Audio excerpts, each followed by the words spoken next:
Kepala SMP Negeri 1 Prabu Mulya, Roni Ardiansyah SPD MSc, mendadak dicopot dari jabatannya pada Senin 15 September 2025. Keputusan ini mengejutkan masyarakat, terutama kalangan dunia pendidikan di kota tersebut. Roni dikenal sebagai sosok kepala sekolah yang nyentrik dan memiliki banyak prestasi, sehingga kepergiannya dinilai meninggalkan kesan mendalam bagi guru dan siswa.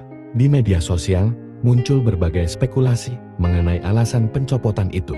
Banyak warganet menduga langkah tersebut berkaitan dengan sikap Roni yang sebelumnya pernah menegur anak seorang pejabat daerah. Anak tersebut, yang masih di bawah umur, disebut membawa mobil dan memarkirkannya di lapangan sekolah.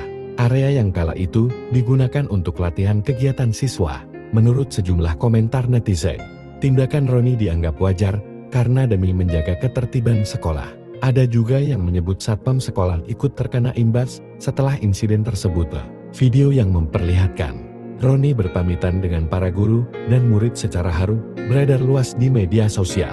Banyak pengguna internet mengekspresikan simpati, menilai pencopotan itu terasa tidak adil terhadap sosok yang dinilai telah banyak membawa kemajuan bagi sekolah. Di sisi lain, Kepala Dinas Pendidikan dan Kebudayaan Disdikbud Prabu Mulya, Adarmadi, menyampaikan kepada wartawan bahwa mutasi jabatan di lingkungan dinas pendidikan merupakan hal biasa dalam rangka penyegaran organisasi. Ia menekankan bahwa kebijakan tersebut tidak perlu dipandang sebagai sesuatu yang luar biasa, melainkan bagian dari dinamika agar roda organisasi tetap berjalan dengan baik.